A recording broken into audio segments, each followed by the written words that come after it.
Okay, so the other night I did a blind between Elmer T and Blanton's. And so I had about half the sample left of Elmer T, so I wanted to do just a review of just it. Elmer T is Buffalo Trace Mash Bill 2, which is their high rye mash bill. And this is literally the second mash bill 2 product I've ever tried. Blanton's being the first. So for anyone that doesn't know, Buffalo Trace, they make 4 whiskeys. Doesn't matter how many labels you see out there, they make 4. They have their traditional mash bill number 1. Mash bill number 2 is their high rye. Then they have their rye mash bill. And then they have a wheated mash bill. Wheated is where all your Wellers and your Pappy come from, because those are wheated whiskeys. This is named after Elmer T. Lee. He was an actual person. He worked at the Buffalo Trace Distillery. He was a World War II veteran. He actually, if anybody does anything and looks up anything on Buffalo Trace, they're going to probably see Freddie Johnson. Elmer T. Lee actually served with Freddie Johnson's grandfather. And if I'm not mistaken, he's the one that got him to come to work at Buffalo Trace. He worked his way up through the distillery, became master distiller. He is the one who came up with Blanton's as a single barrel. And the story goes,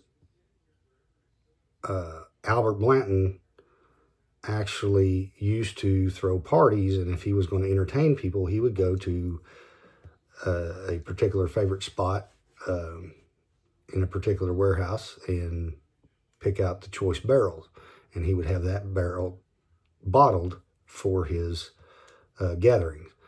And so in the probably, I guess it'd been the early 80s when the concept started, he presented the higher ups with the idea of this, and they almost fired him over it, because at the time he wanted to charge $25 a bottle. And if you think what $25 was back in 1984, I actually Googled that the other day, and $25 in 1984 was $80 today. So SRP on Blanton's right now is $80. So go figure. But anyway, that's where that came from. So they've created this whiskey in his honor. It is very similar. It is the same mash bill as Blanton's. And so basically the only difference between them is a little bit of the flavor profile, which comes from how long it stays in the barrel and what warehouse it's in, what floor it's on, stuff like that. So anyway, this is Elmer T. Lee.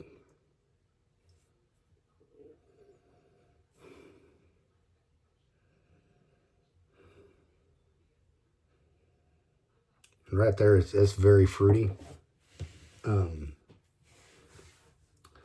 which, of course, Buffalo Trace not disclosing, they don't disclose their actual mash bills. All we know is mash bill 1 is traditional low rye. Mash bill 2 being the high rye. By definition, anything over 15% is considered high rye. But what that percentage is, no one knows for sure. There's a lot of speculation, and that's fine. But I wonder how close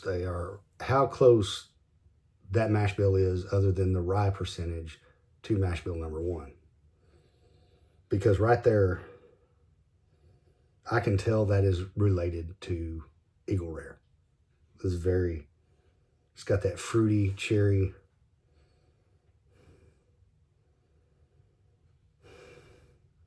You know, I've heard some people say grape, and if I stop and really think about it, I can probably get grape.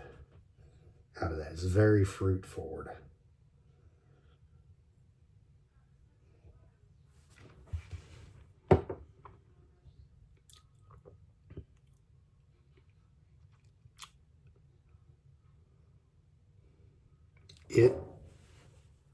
It's a little bit more muted than what I find Eagle Rare, or at least the bottles I've had samples out of, and I currently own my second bottle ever.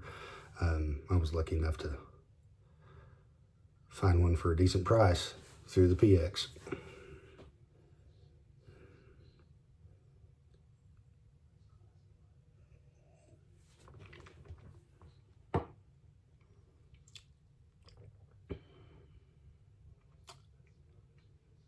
Yeah, you can definitely tell. They're definitely related. They're from the same family. Blanton's, Elmer T, Eagle Rare, Buffalo Trace.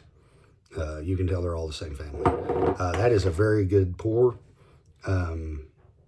This, again, comes from my good friend Jeremy.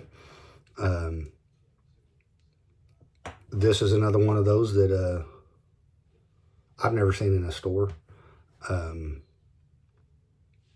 If I find it here in Oklahoma, it's going to be secondary pricing all day long. But I think they just raised the SRP on this one to $80 in 2025. So not sure what it'll do in 2026. This is very good. I think it would probably be better at probably the 50, absolute most 60, but it's very good.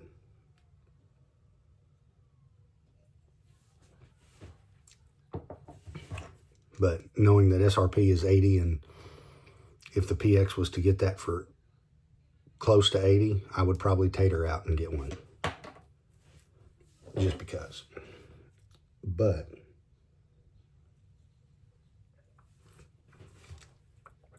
that's not one I'm going to stand in line for and wait 2 days ahead of a drop just to try to get. But it's very good. Very good. Thankful for the opportunity to try that one. And it's a very good one. So hope y'all enjoyed my take on Elmer T.